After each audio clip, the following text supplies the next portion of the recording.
Good afternoon. I think we have had a very sumptuous morning session and then even in the afternoon.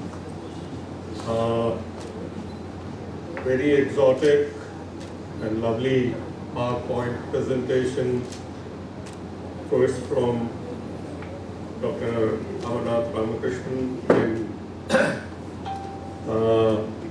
Dr. Joglekar, and then finally from Dr. Shanti Pappu. And then we had a sumptuous lunch as well. And to top it all, for an ordinary mortal like me, I don't know about the others, 2 talks on statistics have sent our mind spinning. So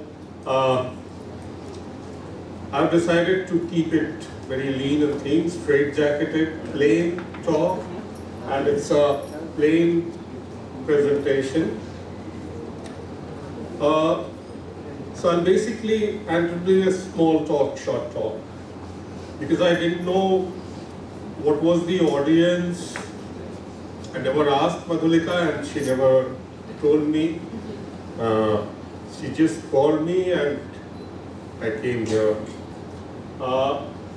But just to inform you that when I was working at the institute at NASEC, I think we did document about 2 lakh coin antiquities for National Mission from different museums. So I'll just concentrate on what and how to document and what to document.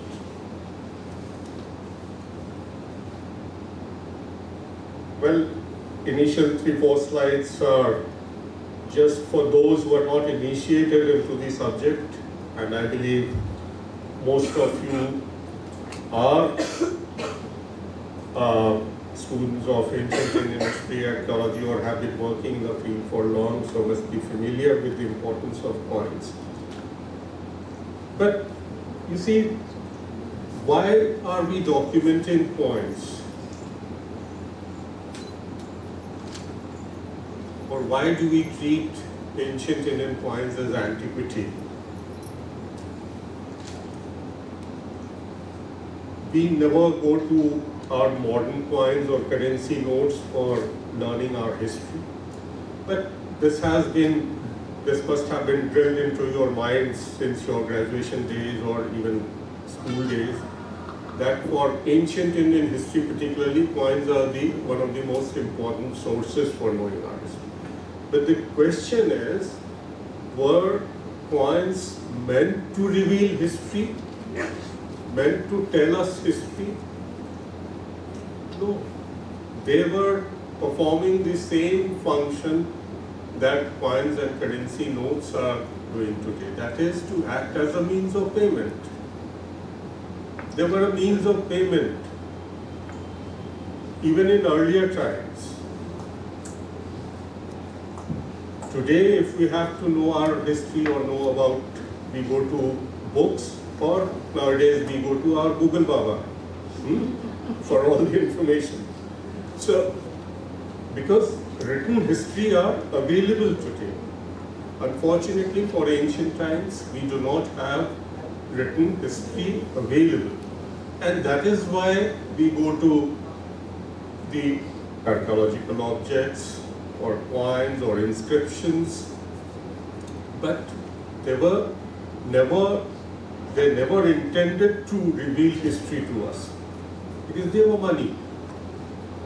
Had those rulers who issued those coins known that in future so many students of ancient history and archaeology would be delving deep into these coins to find out what information is contained there, ruining their eyes, increasing their eye power, then they would have taken care to write inscriptions more beautifully or more placed on the coins.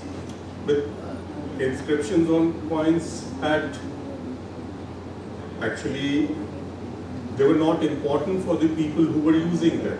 Today they are important for us. But those people, contemporary people who were using those coins as money, for them inscriptions or symbols or portrait of the king made no difference to their value. Like today, do you bother to read the inscription on a coin or what is written on a currency note before handling it? No. Because if you are reading all the things that are written on a currency note and you are waiting at the bus stop for your bus, you will miss 4 buses. Because they are not, we just simply go by the look. We go by the color and we know which denomination that particular currency note is, or which particular, we go by the shape and size of the coin, and we know that this is a 5 rupee coin or 10 rupee coin or 2 rupee coin. So, inscriptions on coins were very not important for the people who were using them, but for us, they are important. And coins being contemporary material, and since they were made of metal, they were made as money, so they were minted in large numbers, and that is why they are surviving down to us in larger numbers as compared to other contemporary antiquities. And if we say that they are important for knowing our history, only one coin will not suffice, because it gives a tiny information. You have to collect or you have to study the coins of a given dynasty or a given area in larger numbers to have some idea about some connected idea about the history of those people. So they need to be studied in larger numbers. Now, why is it important to document them? It's important because they are not easily accessible. They are not easily accessible to the research scholars. Coins being in small in size, they're kept in the museums in strong rooms. And if as a research scholar you ask for the museum authorities' permission, it's very rare that you would get it. Or even if you get it, the time given would be not sufficient. So it's very important that a database, that they are at least photographically documented, even if all the fields I would forego, even if they are not available, the image, simple visual image would make a substantial difference for the benefit of the students, scholars. Because many times what happens is that you may not be familiar with this, but numismatists in the past, they have been very happy simply publishing a new type. They're happy that they have 2, 3, 4 articles in their names. They published a new ruler's coin, or they brought to light a new ruler or new type, and so on and so forth. But the historians who are teaching in history in universities or colleges,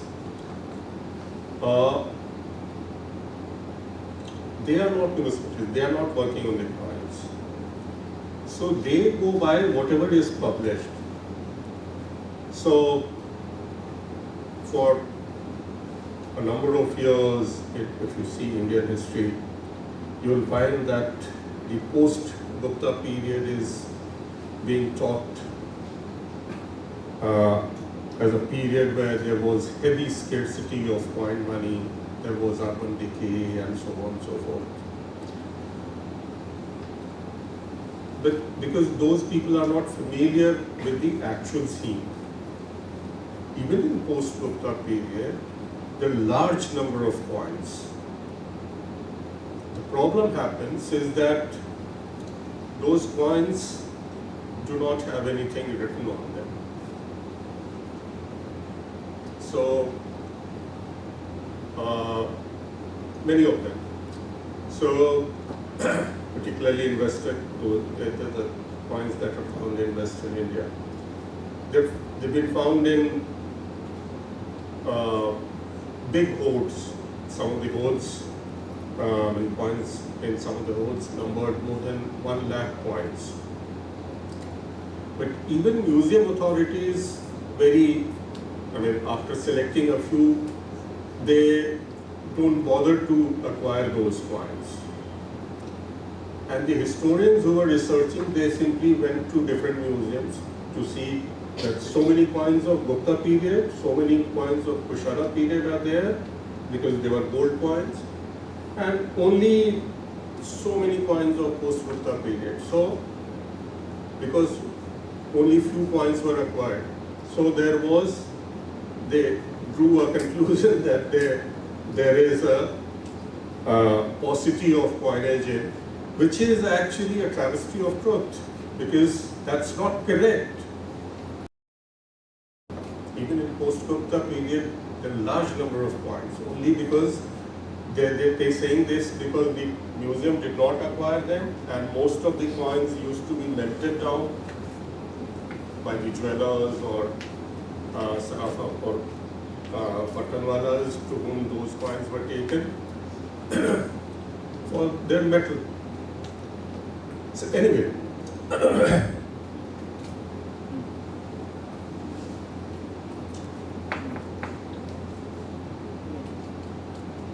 yeah.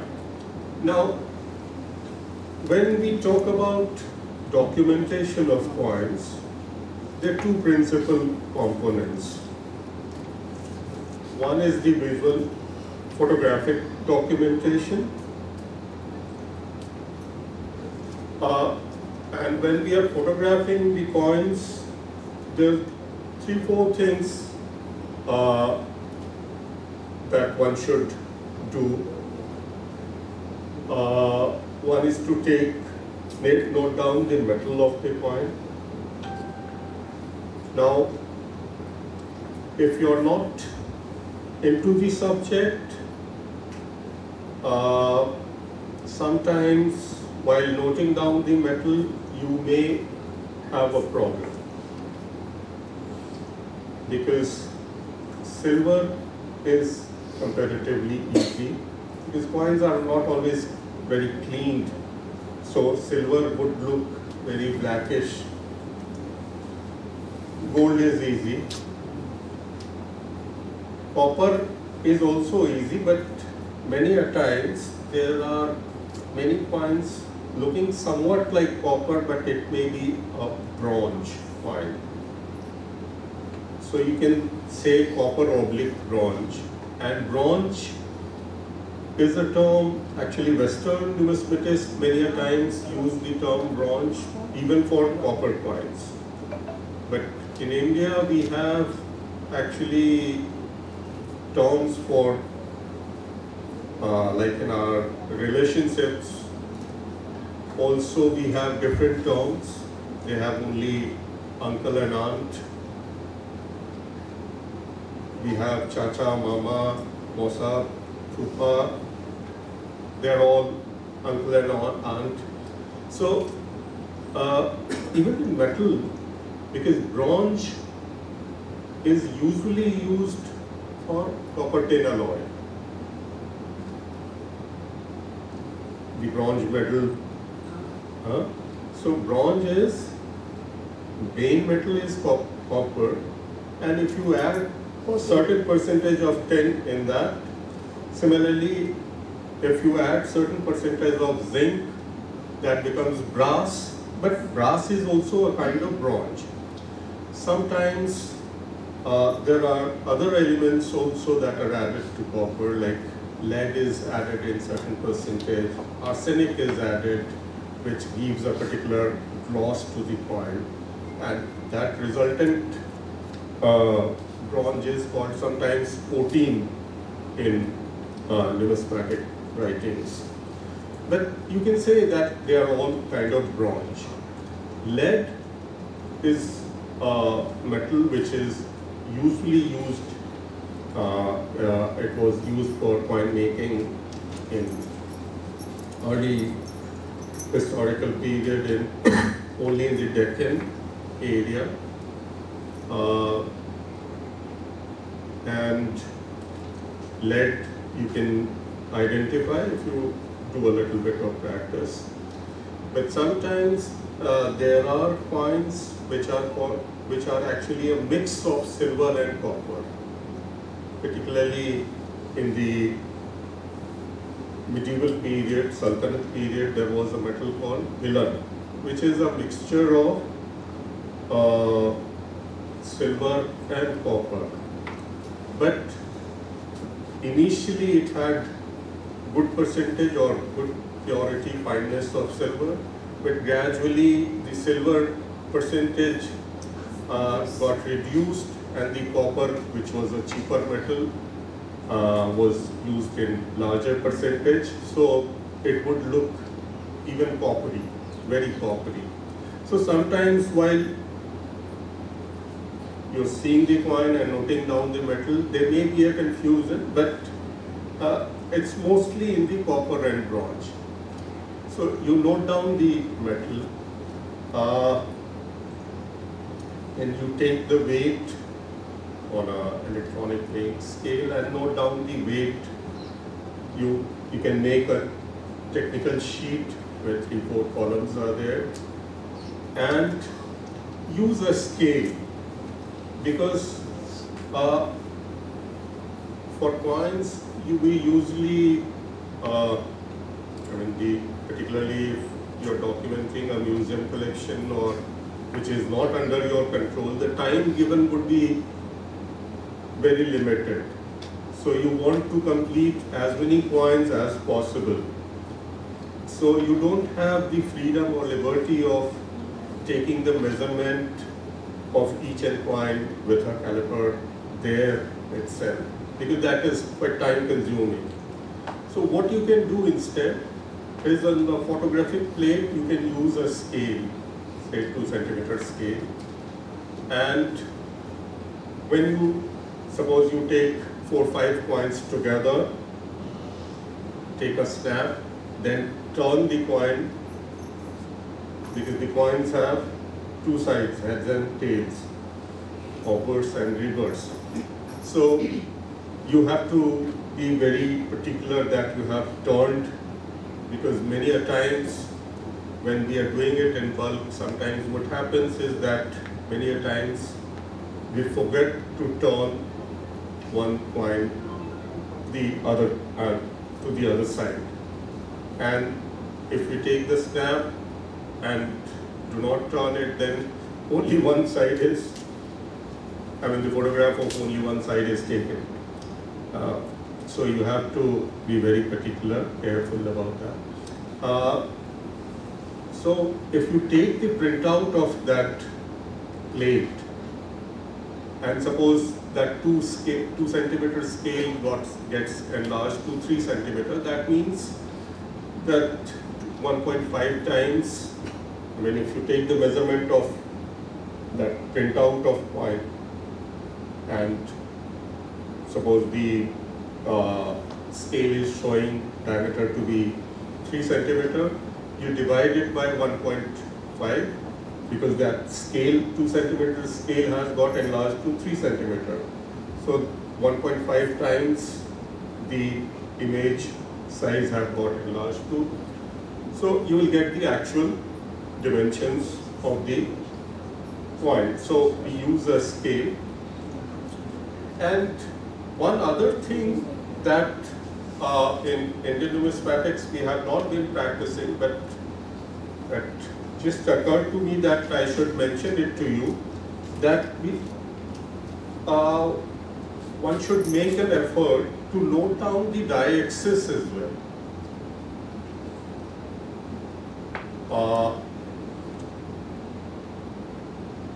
You see, a coin is like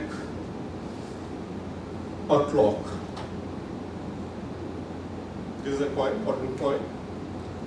So suppose this is the top of the head, upward side. So I hold it like this. This is the Indian national emblem. This is the national emblem. So I am holding it like this. So this is 12 o'clock. If we treat it as a watch, and you turn it the other way.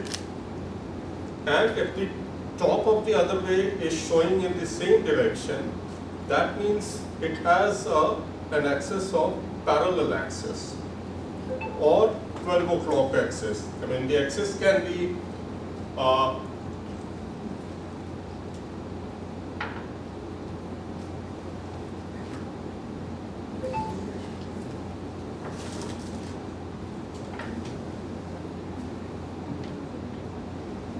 it can be expressed as like this, two parallel arrows, or you just write 12 o'clock. You see, in ancient times,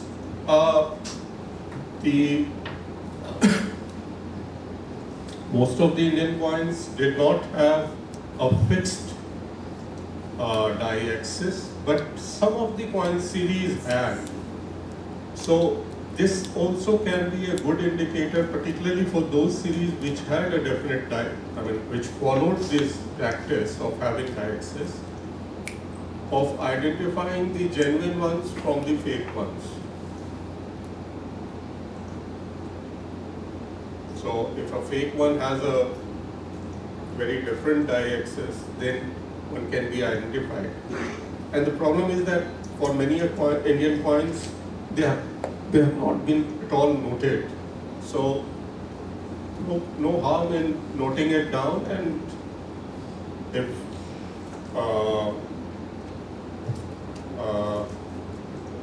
they are not making a new field, we'll write it in the remarks column, that die axis 12 o'clock, die axis 3 o'clock. We noted it down for the Roman coins that we documented at Chennai Museum for a different project, not anyway, long time back. But for others, we have also not noted it down. But if you're doing it in future for any museum collection, it would be advisable that if you note it down, die axis.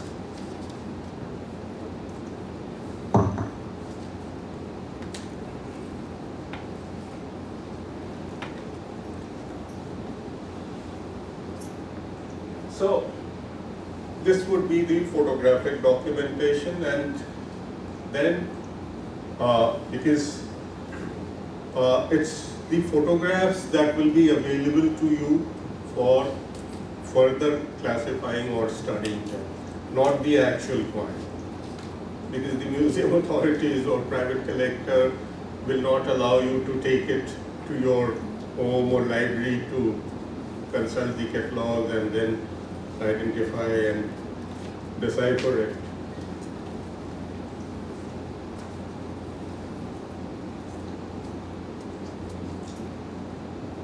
Yeah, this is what I mentioned.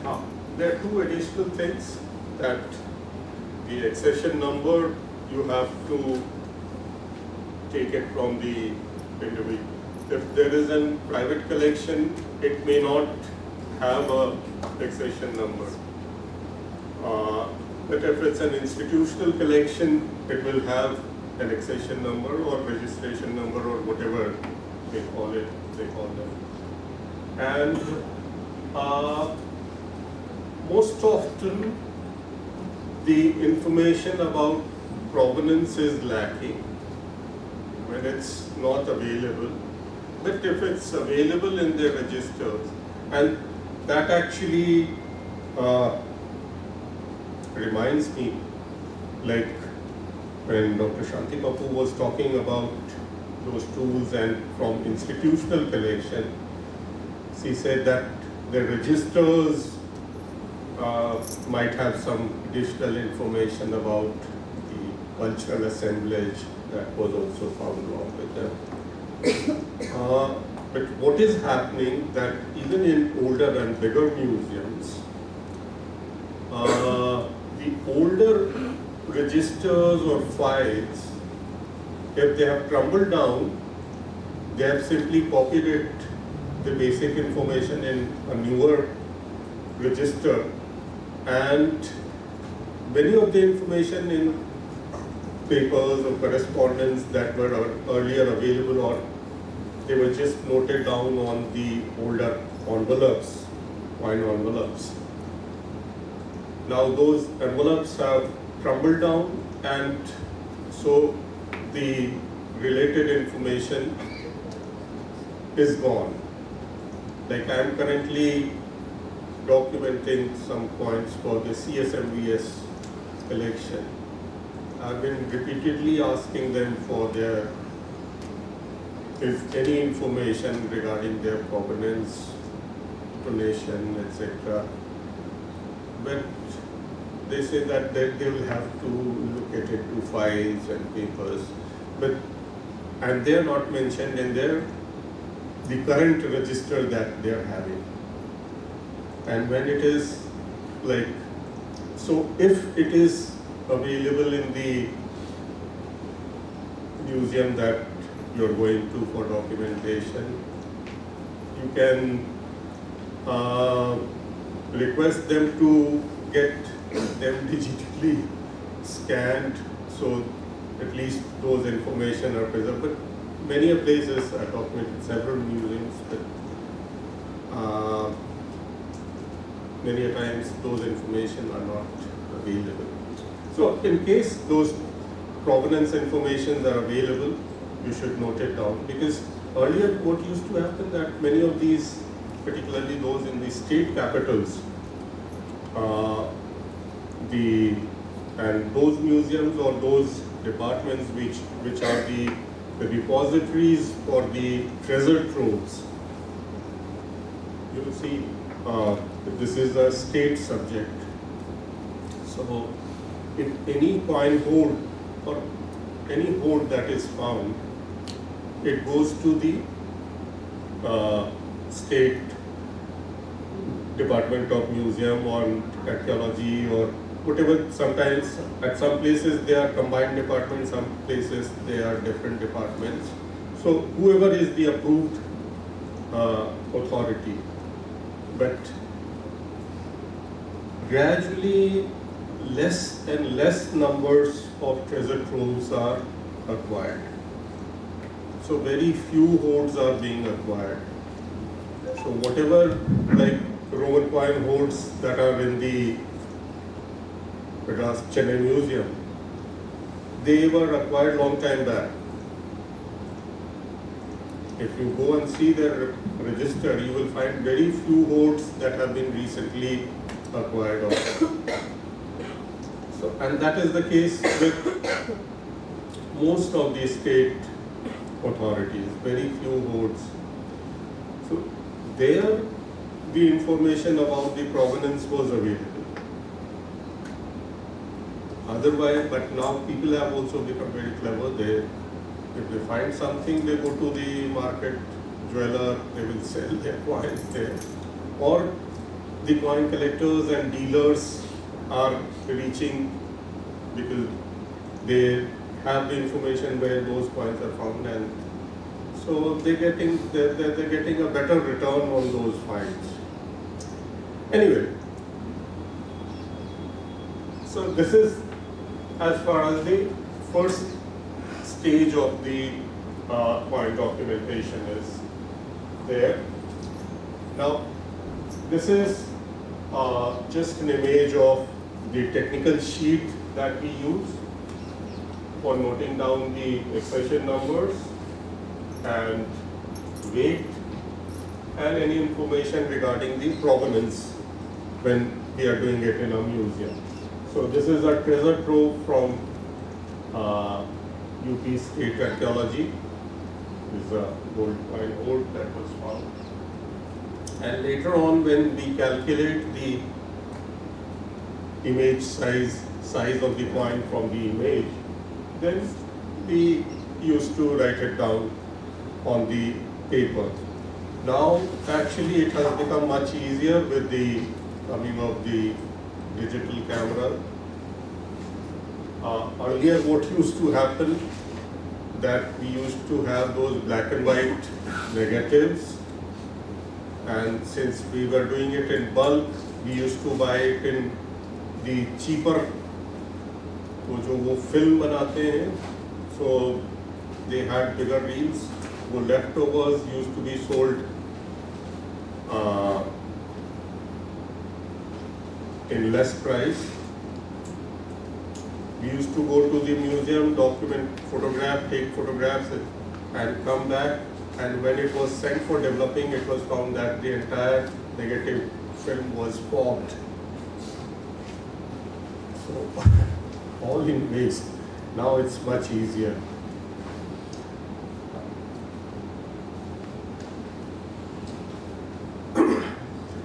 Now, usually these are the fields that we have been using for any coin numismatic documentation. If you see the NMMA data sheet, documentation sheet, many of the fields are common. I don't have great problem with this, but with regard to coins, my requirement would be that I would need certain extra fields, because this is basically designed for art objects. And this is why I did not do it for an MMA in Word format. They insisted on it, but I did not do it. I did it in Excel format. I gave a link because I personally felt that Excel is better suited for conversion to any RDBMS program, any database management program, because there the programmer needs just a small coding to do to convert it into their software. लेकिन वो लोग मानते ही नहीं थे. So here they have just one column for the date and period. Fine. That is for the main object. Sometimes even for the coins, particularly for the initial coins, where no ruler is mentioned, where no dates are available, so you give a broad time frame. Circa 6th century BCE to say 4th century BCE, or circa 4th century BCE to 2nd century BCE for the modern punch-part coins, because you cannot precisely say that this particular coin was issued by Chandragupta Maurya or Ashoka and so forth. So one column is fine, but as you come into the medieval period, many a times coins have a particular date also written in, say, Hijri era, or as you go later in Christian era, also common era, or become somewhat, or if you go back, the Chhatra coins have date in Shak era. In medieval period, many a times coins have particular regnal year also mentioned, again, particular reign year of that particular ruler. So you need to have that information. You need to have information or a column for mint, because in medieval period they began to write the name of the mint where the coins are being minted. Sometimes for the mints they have a mint epithet. You need that information. Now, she was saying that there was no need to have the details of verse and reverse or the inscriptions. Sometimes coins have just the inscriptions only. So what actually do you write? And if you are making a query, well, fine, you don't transcribe the inscription. You can say that the Persian inscription gives the name and title of the ruler, because it's not that they've issued innumerable types, that all of them have been well classified and they're kind of very uniform. It's not that. So if you want to make any kind of searches, any query based on this database, you will need those words either in the verse and reverse details, which can be like added to the database as kind of keywords, and based on which you can make some queries that I want to know that in this particular regnal year of this mint plus this mint, how many gold mohars or how many half mohars of Akbar are there in this collection. The statistics that he talked about, or Dr. Joglater talked, they are actually post this, when all these data are entered, then only we can use them for interpreting any. One can make different kinds of queries depending on the answer to the question that one is searching for. So we need to have those fields. But even if, suppose you are not conversant with the Brahmi script, you only know that this is Brahmi or this is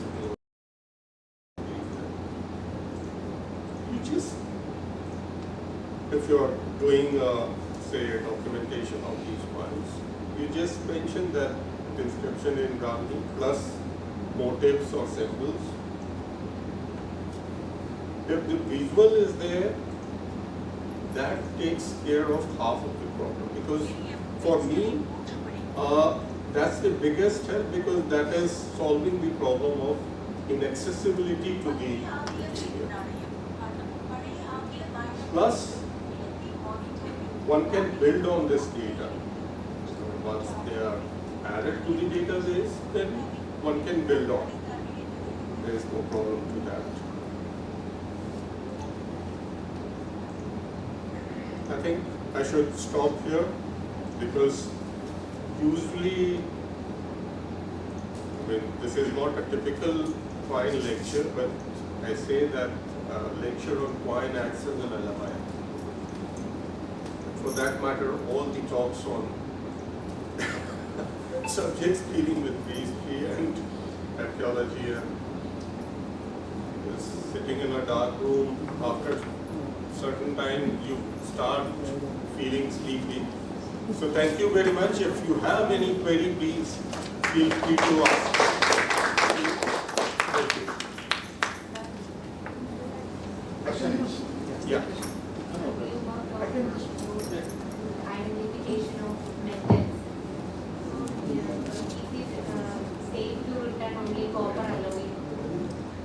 Yeah, it's better to say, yeah, bronze. If it's a copper alloy, it will be a bronze only.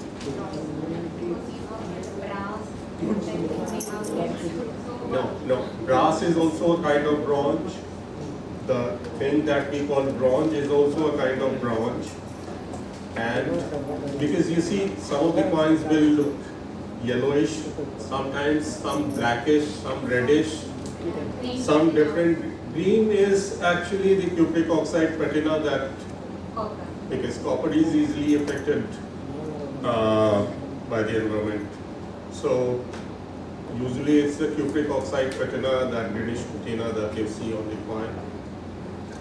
So it's better to call them all bronze instead of running here and there to find out what, because nobody knows unless and until they're metallurgically examined, analyzed, we do not know what is the inner content of, inner constituent of that metal.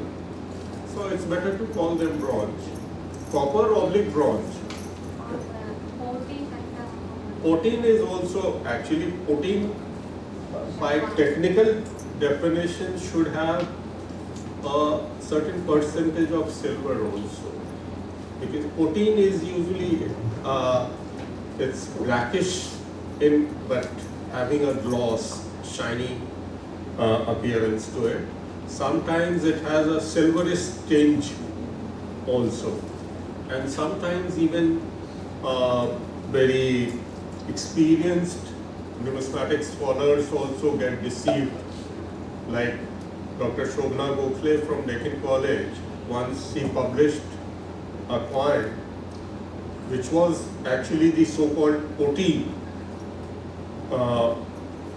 coin of Satvahan. It had a silverish tinge, so she mentioned it as silver coin, which actually it is not. It's, and I don't call it 14 because I got certain coins, the so-called 14 metal coins, analyzed metallurgically, and they were revealed to be arsenical copper, which gave a gloss to it. Although I am not a technical person, but ones who analyzed it, they said that some amount of arsenic has also been added to it.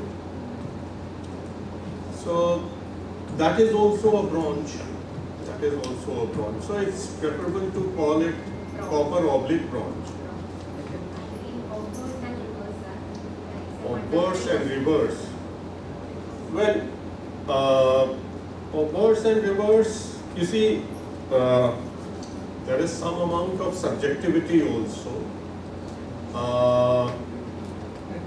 In modern coins, we know that the side which has our national emblem, we call it heads, and the other side is tails. Suppose a coin has a picture of a king, and on the other side there is a picture of a god or goddess. So which side would you call obverse? King. ये God को बोल रहे हैं, तो वहाँ पे आप king को बोल रही हैं, ये गॉड को बोल रहे हैं, because it depends on the individual. कि हमारे लिए I consider God to be more important, so I'll say that this is obverse. आप बोलेंगे कि जिस पे actually the side which is more important is usually the side that is called obverse. But which is more important? There is an element of subjectivity. So there is a technical definition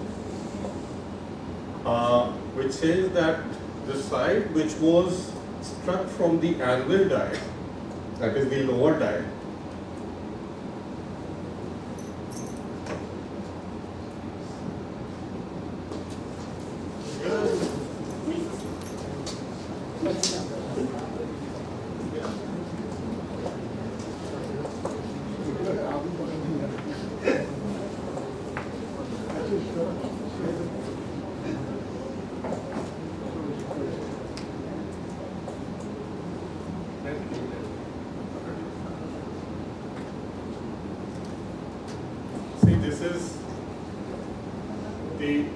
lower anvil die,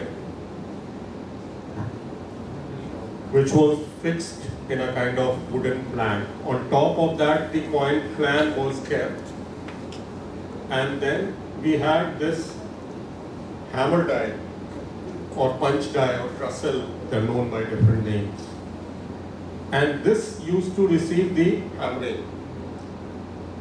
So that the impression of the dies which were in negative, when hammered, it came out in relief in positive on the coins. Now, there are certain coins which have a portrait bust of the king on one side, and on the reverse they had some symbols like this, a sun and a crescent and a big Brahmi inscription all around it. It's a small coin. Now, many a times in that series, one found coins which had the portrait or bust of the king in positive, as it should be on one side. But on the other side, instead of the bust, instead of this motif and the Brahmi inscription, it had the negative impression of the bust. Now, how did that happen? That happened because the lower die or the anvil die had the bust engraved on it. And when a coin was produced, because of certain factors that we do not know, this coin remained stuck to the face of the top punch die. Because it's the punch die that is usually removed after 3-4 hammerings, and then another flan is inserted in between. So it remained stuck to the top die, thus hiding the face of the top die. Now on the bottom of that actually struck coin, which has remained stuck to the top die, on the lower side it already has the bust of the king in positive, इससे जो because of the first striking. So when another piece is inserted, it receives the positive impression of bust from this die, but from the top side it receives the impression from the coin that has remained stuck to the face of the coin die, and that comes out in negative. So that proves that bust was always placed on the anvil die. So that is a technical definition, but in the case of all the coins, we do not have means to find out which is produced by the anvil die or which is, but usually it's if there is a portrait of the king, then it is the obverse. But उसमें बहुत ज़्यादा harm नहीं है. I mean, one should be too concerned कि this is obverse and this is reverse. आपने गलत भी documentation कर लिया तो it doesn't make out much difference. It can be corrected at a later stage, so that should be a problem. Hello, sir. Yes. Just I have two small doubts. One, is it ideal to write this one identification marks of the each coin? Well, identification marks, as I understood from the morning session, they want us by identification mark. I think they need some kind of information which is kind of discrete, which is kind of hidden, not seen to the general people's eye. And if you can find out some, because if you say identification mark, the general understanding would be anything which is seen amiss, like if it is broken or if it is, you can see a punch mark or something out of ordinary, then I would say that is the identification mark. But I think their understanding is somewhat different. They want some kind of, so if it, you cannot, produce identification mark on each and every object, it may not be available. Another one is regarding provenance. When you are writing the provenance, you have to mention the mint or the, no. Next, I just complete my question, sir. Or you have to write the where the coin is presently housed. Or because I have give two examples. If you suppose take the Goa Museum, most of the Portuguese coins there came from the Madras. Most of the South Indian museums are having the coins from Madras Museum actually. They are transferred from Madras to Goa, Hampi, Srirangapatna, and that coins belong to different mint. But they are not in they are in existing one province of different province like Hampi, Goa, Srirangapatna, like that. No, which one you have to mention? By provenance, we mean that if any information is available regarding the find spot of the coin. I mean, if the Portuguese coin are there, most of the Portuguese finds must be from that area only, not Goa, Daman, Diu.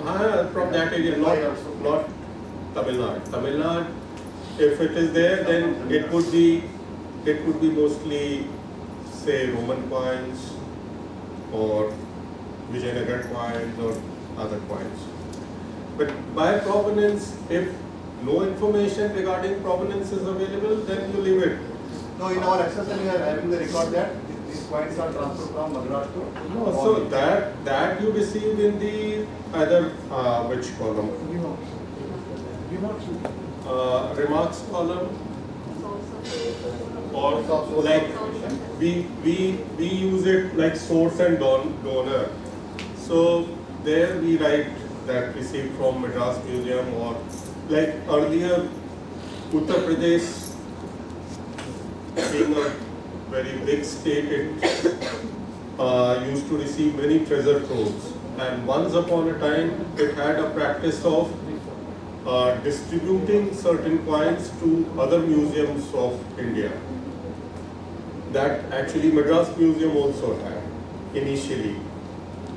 So many Chola coppers that Goa Museum or Bombay Museum had, they may be from Madras Museum.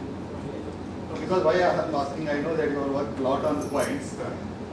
Provenance, whether we have to write present place or No. Provenance means find spot. Sometimes, suppose like a hoard of coins was found at when the HAL airport was being made at Bangalore. Not the present airport, the earlier HAL airport. So hoard of Roman coin was found. So the provenance would be that HAL airport, Bangalore. That there the provenance is HAL airport. And if it is not available for the coin, then you don't write anything, no information available, not available. Thank you. I just put a light on what the question she has asked, like regarding the metals, and when you spoke about copper, I just give a little bit information. Copper, in nature, there is the only metal which is 100% that is gold. All the metals are alloy. And as you said, bronze and brass, they are the alloy of copper. Copper is the main source of metal. Copper is the main source of metal. So I think especially when we write about the metal, instead of writing bronze and brass, why I'm saying that? Because with your physical appearance, it's very difficult to make it, it is the bronze or brass. But when you say, when you look at it, like in India, there are only 7 sources of copper that are available. Like if you look all over the world, there are 168 different types of coppers are there, out of which only 7 are available in India. Like you say, pyrite, chalcocite, malachite. And these coppers, if you look, they have a specific of two or three colors. When it is in a green color or in the shades of green, then we can blindly write it as a copper. When it is in, there's other metal called lead. and protein, they are in a form of gray lead. Because I'm just saying it. See, when you do a chemical analysis, 100% like we won't be able to say it.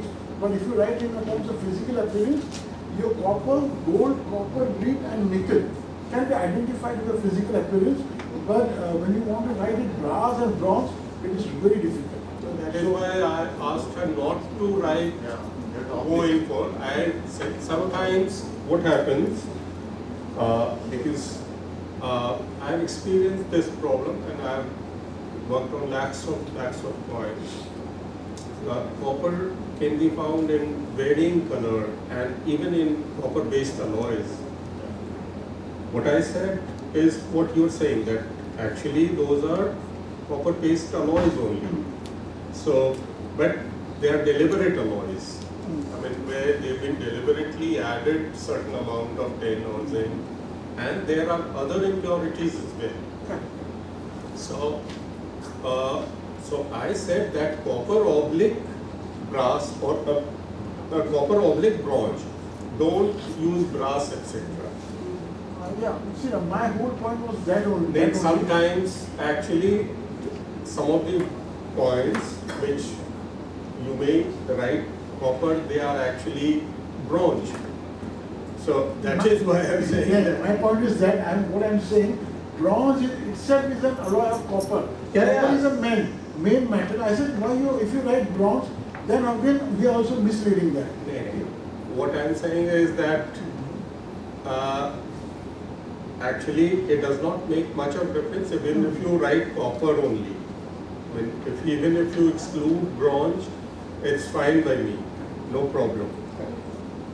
Bronze means that actually they knew, they had this knowledge of alloying various metals, and the tin bronze, if you add tin in a slightly higher percentage, it gives the illusion of being gold. But the resultant alloy is so brittle that if it falls down, it will break into pieces.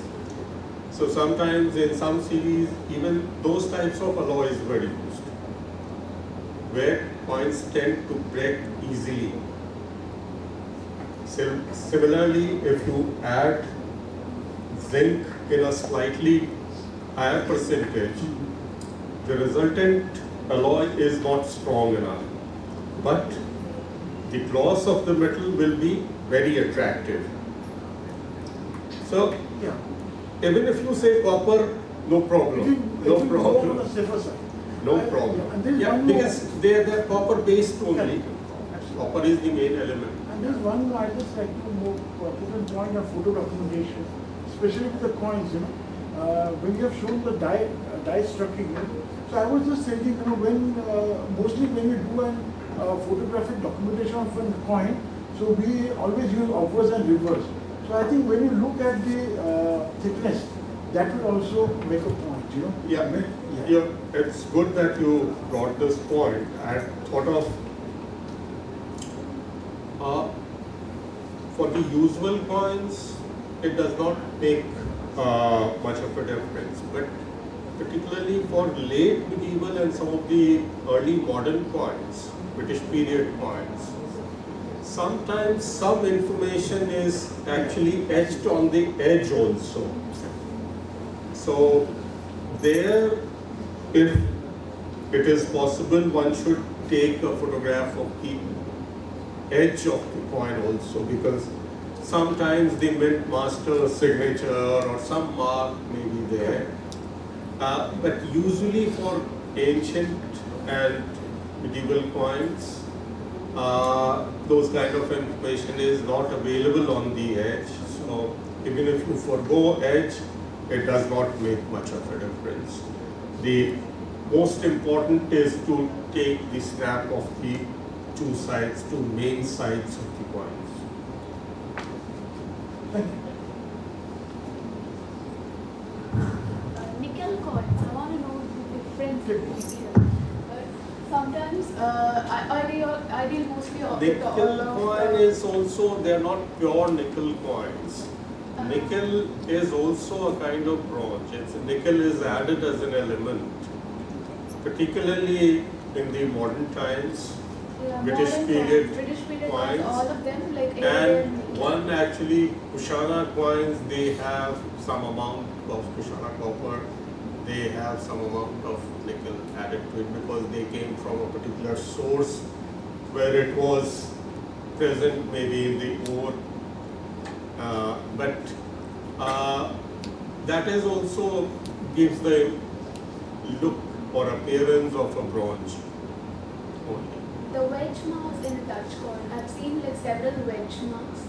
Wedge marks? Yeah, several wedge-like marks in a Dutch coin.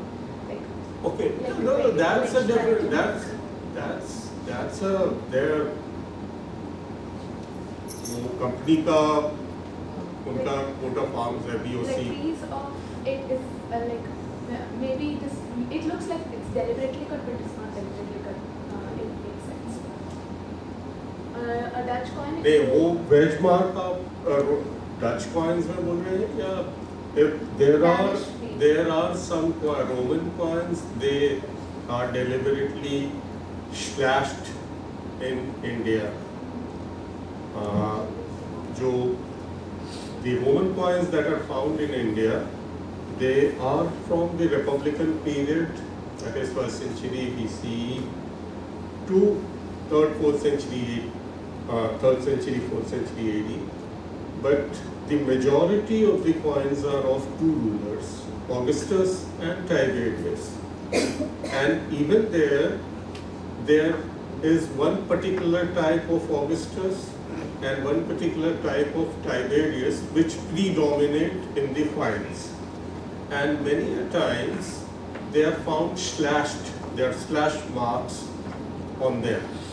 And so there are different explanations for that. But not only on Roman coins, even for other silver, mostly silver coins, you will sometimes find a small mark, small hole, or small mark, or some small punches. Those are usually called banker's marks or Schroff marks, because in earlier times, I mean, as I said, that these were money, so they were changing hands, and they were usually going to the traders and shopkeepers. And in those times, the value of a coin was related to its metal value, that is intrinsic value. So that means that 10 gram or 11 gram silver coin, tanka or rupee, would carry almost the same price as the 11 gram silver piece, which is not a coin, of the same purity. So they used to check their purity. कि उसमें एक फूलमारा छोटा सा आया, and then on the touchstone Jolly का पत्थर, they used to touch it, check the punch क्या है उसकी silver purity, gold purity. So some cities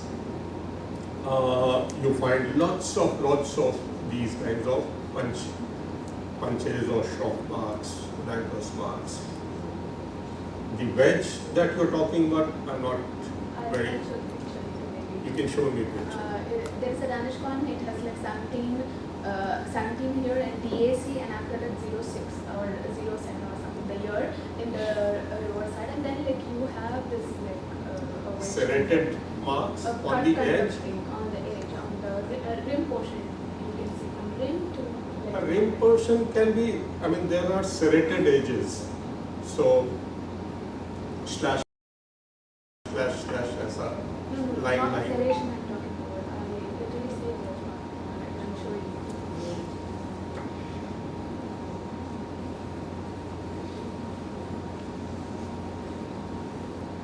Any questions? Thank you very much for not falling asleep. Thank you.